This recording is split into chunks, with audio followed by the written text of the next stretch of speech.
Hello दोस्तों, welcome and जय हिंद। स्वागत है आपका अपने चैनल न्यू यूनिक क्लास में। आज के वीडियो में हम लोग टॉप 50 जीके के क्वेश्चन को देखेंगे जो आपके 2022 एग्जाम आईटीआई के लिए बहुत ही इंपॉर्टेंट है, साथ ही साथ अन्य सभी एसएससी रेलवे ग्रुप डी एग्जामों के लिए बहुत ज़रूरी है। तो चलिए हम लोग वीडियो को स्टार्ट करते हैं। अगर आप पहली बार हमारे चैनल पर विजिट कर रहे हैं तो चैनल को सब्सक्राइब कर लीजिएगा और बेल आइकन भी दबा लीजिएगा ताकि आने वाले वीडियो का नोटिफिकेशन आपको मिलता रहे।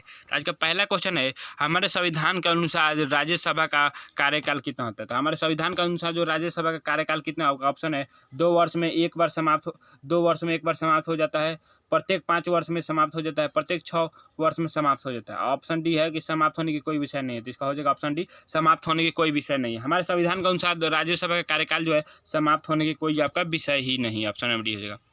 अगला क्वेश्चन देखते हैं। अगला क्वेश्चन है आपका, एक विधेयक जो संसद में प्रस्तुत किया जाता है कौन सी क्रिया के बाद अधिनियम बन जाता है? एक विधेयक जो संसद में प्रयुक्त होता है वो कौन से विधेयक के बाद अधिनियम बन जाता है? तो वह जब राष्ट्रपति अपनी सहमति दे तब जो आपका हो वो विधेयक बन जाता है। आपका ऑप्शन नंबर बी हो जाएगा, विधेयक बन जाता है। अगला क्वेश्चन देखते हैं। अगला क्वेश्चन आपका, सीमा सुरक्षा बल की स्थापना कब हुई थी? सीमा सुरक्षा बल की स्थापना कब हुई थी? तो आपको 1965 ईस्वी में हुई थी, ऑप्शन में हो जाएगा सीमा सुरक्षा बल की स्थापना 1965 ईस्वी में हुई थी।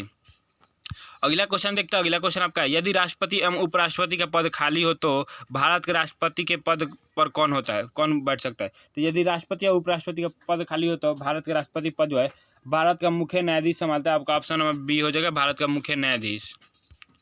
अगला क्वेश्चन देखते हैं। अगला क्वेश्चन है, किस सदन में अध्यक्षता करने वाला अधिकारी उस सदन का सदस्य नहीं होता है? तो कौन है जो सदन है जिसमें अध्यक्षता करने वाला अधिकारी जो उस सदन का सदस्य नहीं होता है? तो आपका राज्यसभा, ऑप्शन नंबर बी हो जाएगा, राज्यसभा। अगला क्वेश्चन देखते हैं। अगला क्वेश्चन है, भील जनजाति कहाँ पाई जाती है आपकी? तो भील जनजाति जो है आपकी कहाँ पे पाई जाती है? तो आपकी जो महाराष्ट्र में पाई जाती है भील जनजाति, ऑप्शन नंबर इसका डी हो जाएगा। अगला क्वेश्चन देखते हैं। अगला क्वेश्चन है, एक उच्च न्यायालय का न्यायाधीश अपना त्यागपत्र संबोधित कर सकता है? एक उच्च न्यायालय के न्यायाधीश जो है अपना त्यागपत्र जो है किसको संबोधित कर सकता है? तो आपका जो है राष्ट्रपति को, ऑप्शन नंबर बी ए हो जाएगा, सॉरी, राष्ट्रपति को दे सकता है। अगला क्वेश्चन देखते हैं। अगला क्वेश्चन आपका, भारतीय संविधान में कितनी भाषाओं को मान्यता प्राप्त है? तो भारतीय संविधान में जो आपको हम लोग को 22 भाषाओं की मान्यता प्राप्त है, ऑप्शन नंबर डी हो जाएगा, 22 भाषाओं की मान्यता प्राप्त है। अगला क्वेश्चन देखते हैं। अगला क्वेश्चन आपका, एक विकास खंड पर पंचायत समिति होता है। एक विकास खंड पर जो है पंचायत समिति होता है वो होता है आपके एक परामर्श दानी समिति, आपका ऑप्शन नंबर सी हो जाएगा। अगला क्वेश्चन देखते हैं। अगला क्वेश्चन आपका, भारत के सकल घरेलू उत्पादन में कृषि एवं उससे संबंधित प्रक्षेप का अंश क्या है? भारत में सकल घरेलू उत्पादन मतलब कि आपका जीडीपी एवं कृषि एवं उससे प्रक्षेप क्या है आपका? तो वो आपके 22%, ऑप्शन नंबर ए हो जाएगा, 22%। अगला क्वेश्चन देखते हैं। अगला क्वेश्चन आपका, इंद्रधनुषीय क्रांति का संबंध है। आपके इंद्रधनुषीय क्रांति का संबंध किससे है? तो आपके जो हरी क्रांति से भी है, श्वेत क्रांति से भी है, नील क्रांति से भी है। आपका ऑप्शन नंबर डी हो जाएगा, इनमें से सभी से है आपकी इंद्रधनुषीय क्रांति का संबंध। अगला क्वेश्चन देखते हैं। अगला क्वेश्चन आपका, बिहार राज्य की शिशु मरणांक दर क्या है? बिहार राज्य की शिशु मरणांक दर आपकी क्या है? तो वो आपकी जो है झारखंड से कम है। आपका option number D, option number sorry C हो जाएगा, झारखंड से कम। अगला क्वेश्चन देखते हैं। अगला क्वेश्चन है आपका, बिहार के इतिहास में पहली बार राज्य का आर्थिक सर्वेक्षण प्रस्तुत किया गया। बिहार के सरकार में पहली बार राज्य के आर्थिक जो है सर्वेक्षण प्रस्तुत किया गया किसके काल में? तो है सुशील मोदी के द्वारा आपका किया गया था। आपका ऑप्शन नंबर इसका सी हो जाएगा, सुशील मोदी के द्वारा। अगला क्वेश्चन देखते हैं। अगला क्वेश्चन आपका, संशोधित मूल्य वर्धित कर का संबंध है। संशोधित मूल्य वर्धित कर का जो आपका संबंध है वह किससे है? आपको जो है बिक्री कर से, ऑप्शन में हो जाएगा, बिक्री कर से है। अगला क्वेश्चन देखते हैं। अगला क्वेश्चन है, क्वेश्चन नंबर 15 है, भारतीय जीवन बीमा निगम की स्थापना कब हुई थी? भारतीय जीवन बीमा निगम मतलब कि एलआईसी की जो है आपकी स्थापना कब हुई थी? तो अब जो है 1956 ईस्वी में हुई थी। ऑप्शन नंबर इसका क्या होगा? ए हो जाएगा, 1956 ईस्वी में भारतीय जीवन बीमा निगम मतलब कि एलआईसी की स्थापना हुई थी। अगला क्वेश्चन देखते हैं। अगला क्वेश्चन आपका, मार्को पोलो किस देश का वासी था? मार्को पोलो जो था आपका किस देश का वासी था? तो आपको जो है इटली का वासी था। ऑप्शन नंबर डी हो जाएगा, इटली का वासी था। अगला क्वेश्चन देखते हैं। अगला क्वेश्चन है, निम्न को एक ऐतिहासिक कालानुसार क्रम में रखते हुए कूटों को ठीक से भरिए। तो आपको ठीक से भरना है। तो देखिए इसमें पहले मतलब कि कौन कौन से घटना हुआ था कि वो उस तरह से हम लोग को भरना है। देखिए तब देखिए पहले आपका क्या हुआ था? आपका मार्क्स हुआ था, पहले मार्क्स हुआ था। फिर उसके बाद जो आपके लेलिन आए थे, फिर उसके बाद आपका गांधी आए थे, फिर आपका जो है माओ तसे तुंग आए थे आपका। तो पहले है 4 नंबर वाला 1 नंबर हो जाएगा, फिर यहाँ पे 2 नंबर वाला 2 नंबर में होगा, फिर आपका जो है 1 नंबर वाला 3 नंबर में होगा, और 4 नंबर वाला आपका जो है 3 नंबर वाला 4 नंबर में होगा। आपका ऑप्शन नंबर क्या होगा, यहाँ पे डी हो जाएगा। अगला क्वेश्चन देखते हो। अगला क्वेश्चन आपका पाइथागोरस थे। तो पाइथागोरस जो थे आपके क्या थे, पाइथागोरस तो आपको जो है यूनानी थे, ऑप्शन नंबर डी होगा। सॉरी, ऑप्शन नंबर सी हो जाएगा। पाइथागोरस जो थे एक यूनानी थे। अगला क्वेश्चन देखते हैं। अगला क्वेश्चन आपका तत्वों के सबसे छोटे भाग को क्या कहते हैं। तो तत्वों के सबसे छोटे भाग को क्या कहते हैं हम लोग, एटम कहते हैं। अब एटम मतलब क्या होता है, परमाणु होता है। याद रखिएगा, एटम को इंग्लिश में क्या, हिंदी में क्या कहते हैं, परमाणु कहते हैं। तत्वों के सबसे छोटे भाग को क्या कहते हैं, परमाणु कहते हैं।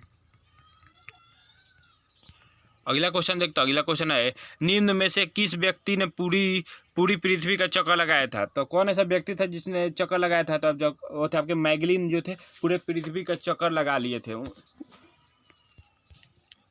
कब, लगभग आपका 1515 ईस्वी में चक्कर लगाए थे पूरे पृथ्वी का। अगला क्वेश्चन देखते हैं। अगला क्वेश्चन आपका, माउंट एवरेस्ट पर पहुंचने वाला सर एडम हिलायर निवासी थे। माउंट एवरेस्ट पर पहुंचने वाला जो थे सर एडम हिलायरी जो निवासी थे आपके न्यूजीलैंड के निवासी। तो ऑप्शन नंबर इसका डी हो जाएगा, न्यूजीलैंड। अगला क्वेश्चन देखते हैं। अगला क्वेश्चन आपका, रबर की खेती के लिए कौन सी जलवायु उपयुक्त है। तो आपकी रबर की खेती होती है, उसके लिए कौन सी जलवायु उपयुक्त है। तो आपकी जो है विषुवतरेखीय जलवायु उपयुक्त है। आपका ऑप्शन नंबर ए हो जाएगा, विषुवतरेखीय जलवायु। अगला क्वेश्चन देखते हैं। अगला क्वेश्चन आपका, नियाग्रा जलप्रपात जो है किस नदी पर। नियाग्रा जलप्रपात जो है आपके किस नदी पर है। तो आपकी जो है सेंट लॉरेंस नदी पर आपका है। आपका ऑप्शन नंबर सी हो जाएगा, सेंट लॉरेंस नदी। अगला क्वेश्चन देखते हैं। अगला क्वेश्चन आपका, पेंसिलिन का आविष्कार किया था। तो आपके पेंसिलिन का जो आविष्कार है वो किसने किया था। तो आपको जो है फ्लेमिंग ने किया था। आपका ऑप्शन नंबर ए हो जाएगा, फ्लेमिंग ने पेंसिलिन का आविष्कार किया था। अगला क्वेश्चन देखते हैं। अगला क्वेश्चन आपका, ज्वार की खाने किस खनिज के लिए प्रसिद्ध है। तो आपकी ज्वार की खाने जो है किस खाने के लिए प्रसिद्ध है। तो आपकी ज्वार की जो खाने हैं ना आपकी जास्ता के लिए प्रसिद्ध है। अब जास्ता का परमाणु संकेत क्या होता है, जेडन होता है। जास्ता को हम जेडन से सूचित करते हैं। इसका परमाणु संकेत का पूछ दे गलती से तो कितना हो गया, 30 हो जाएगा। अगर पूछ सकता है अगर परमाणु संकेत, इसका परमाणु संकेत कितना होगा, 30 हो जाएगा। याद कर लीजिएगा। ज्वार के खाने में क्या पाया जाता है, तो जास्ता पाया जाता है। अगला क्वेश्चन देखते हैं। अगला क्वेश्चन आपका, भारत में सबसे अधिक मछली किस राज्य में पकड़ी जाती है। तो भारत में जो सबसे अधिक मछली जो है आपके पश्चिम बंगाल में पकड़ी जाती है। ऑप्शन डी है, भारत में सबसे अधिक मछली जो है पश्चिम बंगाल में ही पकड़ी जाती है। अगला क्वेश्चन देखते हैं। अगला क्वेश्चन आपका, राजमार्ग नंबर 8 निम्न में से किन नगरों को जोड़ता है। राजमार्ग नंबर 8 जो है किन नगरों को जोड़ता है। तो आपको जो है दिल्ली और मुंबई की जो है राजमार्ग नंबर 8 जोड़ता है। ऑप्शन नंबर सी हो जाएगा, दिल्ली और मुंबई। अगला क्वेश्चन देखते हैं। अगला क्वेश्चन आपका, मुंबई एवं थाने के मध्य सबसे पहली रेलगाड़ी कब चली गई थी। तो मुंबई और थाने, देखिए यहाँ से क्या पता चल जाए कि मुंबई और थाने के बीच सबसे पहले रेलगाड़ी चली थी। तो आपकी जो है कब चली थी। तो आपका ये कब चली थी, तो आपकी जो है 1853 ईस्वी में चली थी। सबसे पहले रेलगाड़ी जो है भारत में जो है 1853 ईस्वी में ही चली थी, जो मुंबई से थाने के बीच में चली थी। वो कितना किलोमीटर था, तो आपकी जो है 34 किलोमीटर सबसे पहले रेलगाड़ी चली थी। अगला क्वेश्चन देखते हैं। अगला क्वेश्चन आपका है, इंटीग्रल कोच फैक्ट्री कहाँ पे स्थित है। इंटीग्रल जो है कोच जो है आपके जो है कहाँ पे स्थित है। तो आपके है पेरम्बूर में स्थित है। आपका ऑप्शन नंबर डी देगा। अगला क्वेश्चन देखते हैं। अगला क्वेश्चन आपका, भारत हैवी इलेक्ट्रिकली कहाँ पे स्थित है। मतलब भेल जो है भारत हैवी जो है भेल जो है आपके कहाँ पे स्थित है। तो आपके जो कहाँ पे स्थित है, तो आपके है भोपाल, हरिद्वार एवं हैदराबाद में स्थित है। ऑप्शन नंबर हो जाएगा, भोपाल, हरिद्वार एवं हैदराबाद। अगला क्वेश्चन देखते हैं। अगला क्वेश्चन आपका, निम्न में से कौन सी झील कृत्रिम है। कौन ऐसी झील जो है आपकी कृत्रिम है। डल झील, चिल्का, जैव संबंध और नौकुचिलिया झील। तो आपकी कौन ऐसी झील जो आपकी जो है कृत्रिम है, जिससे बनाया गया है। तो देखिए, तो आपके जो जय संबंध जो आपकी झील जो कृत्रिम है। देखिए यहाँ पे डल झील का है। डल झील क्या है, तो मीठे। यहाँ पे क्वेश्चन आपसे ये भी पूछ सकते हैं कि मीठे पानी का झील कौन है। तो आपका बुल्लर झील है, याद रखिएगा। अगला क्वेश्चन देखते हैं। अगला क्वेश्चन आपका, अगला क्वेश्चन है, निम्न में से कौन सी नदी सिंधु की सबसे लंबी नदी है। कौन ऐसी नदी है जो आपकी सिंधु की सबसे लंबी नदी है। तो आपकी जो है जिनाब नदी जो है सिंधु की सबसे बड़ी नदी है, जिनाब नदी, याद रखिएगा। अगला क्वेश्चन देखते हैं। अगला क्वेश्चन आपका निम्न में से कौन सा पर्वत जो है सबसे पुराना है? आपका ऑप्शन है अरावली, हिमालय, शिवालिका और विंध्य। विंध्य जो कौन ऐसी पर्वत है जो सबसे सबसे विशाल है, सबसे पुराना है? तो आपके है अरावली नदी, अरावली पर्वत है। आपका ऑप्शन ए हो जाएगा अरावली। अगला क्वेश्चन देखते हैं। अगला क्वेश्चन है हजरत ईसा मसीह को सूली पर किस दिन चढ़ाया गया? तो मतलब कि ईसा मसीह जो है सूली पर किस दिन चढ़ाया गया था? तो वो है आपके गुड फ्राइडे के दिन। ऑप्शन नंबर इसका बी हो जाएगा, गुड फ्राइडे के दिन जो है ईसा मसीह को सूली पर चढ़ाया गया था। अगला क्वेश्चन देखते हैं। अगला क्वेश्चन आपका शतरंज के खेल का आविष्कार किस देश में हुआ था? शतरंज के खेल का आविष्कार जो आपके किस देश में हुआ था? तो आपको जो है भारत में हुआ था। ऑप्शन नंबर सी हो जाएगा, भारत में ही हुआ था। अगला क्वेश्चन देखते हैं। अगला क्वेश्चन आपका नोबेल पुरस्कार अधिक से अधिक कितने लोगों की भागीदारी में दिया जाता है? नोबेल पुरस्कार जो है अधिक से अधिक कितने लोगों की भागीदारी में दिया जाता है? तो आपके जो है 3 लोगों की भागीदारी में दिया जाता है। ऑप्शन नंबर बी हो जाएगा, 3 लोगों की। अगला क्वेश्चन देखते हैं। अगला क्वेश्चन आपका निम्न में से कौन सी घटना सबसे पहले घटी थी? कौन ऐसी घटना जो है सबसे पहले घटी थी? तो आपके जो है उपनिषदों की रचना जो है सबसे पहले हुई थी। ऑप्शन नंबर इसका ए हो जाएगा। अगला क्वेश्चन देखते हैं। अगला क्वेश्चन आपका मौर्य राज्य के संस्थापक कौन थे? तो आपके मौर्य राज्य है उसके संस्थापक जो आपके थे कौन थे? तो आपके जो है चंद्रगुप्त थे। आपका ऑप्शन नंबर बी हो जाएगा, चंद्रगुप्त।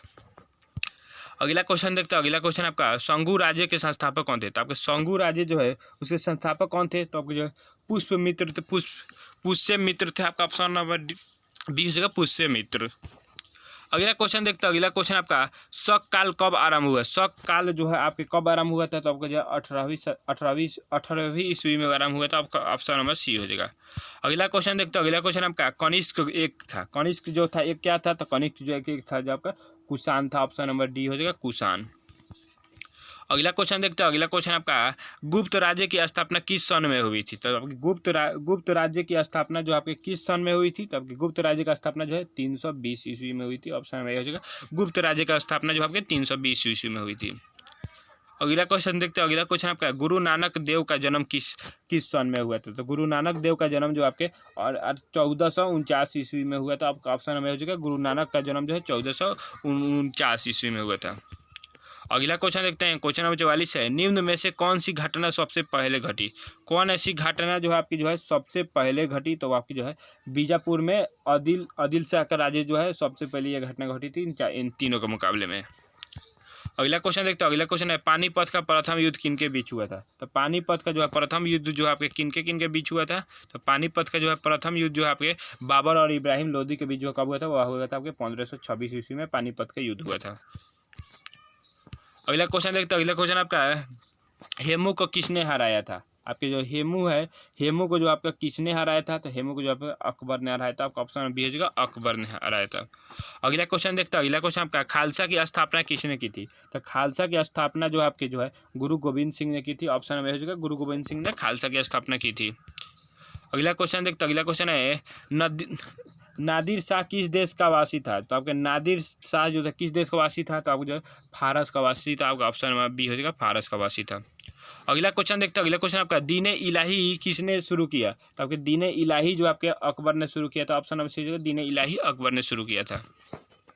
अगला क्वेश्चन देखते हैं। अगला क्वेश्चन है निम्न में से कौन सा मौलिक अधिकार नहीं है? इन चारों में से कौन है जो आपका कौन सा है जो आप मौलिक अधिकार नहीं है? तो देखिए आपके स्वतंत्रता का अधिकार मौलिक अधिकार है, समानता का अधिकार मौलिक अधिकार है, अब शोषण के विरुद्ध करना अधिकार मौलिक अधिकार, लेकिन निःशुल्क शिक्षा का अधिकार जो है आपका मौलिक अधिकार नहीं है। इसलिए इसका हो जाएगा ऑप्शन नंबर इसका ए हो जाएगा, निःशुल्क जो है शिक्षा का अधिकार जो आपका मौलिक अधिकार नहीं है। आप जो है फ्री में शिक्षा नहीं ले सकते, ये आपका मौलिक अधिकार नहीं है। लेकिन आपको स्वतंत्रता का अधिकार है, आप कहीं भी जाए स्वतंत्र। समानता का भी अधिकार है कि हमको इक्वालिटी चाहिए समाज में, कोई आपका शोषण नहीं कर सकता है, कोई आपको धमकाए उकम नहीं सकता, ये सब अधिकार है आपके पास। तो दोस्तों कैसा लगा वीडियो में कमेंट में जरूर बताएं। अगर आप पहली बार विजिट करें हमारे चैनल पर तो चैनल को सब्सक्राइब कर लें और अपने दोस्तों के पास भी शेयर करें ताकि वो भी जो बिहार ITA की तैयारी अच्छे से कर सके।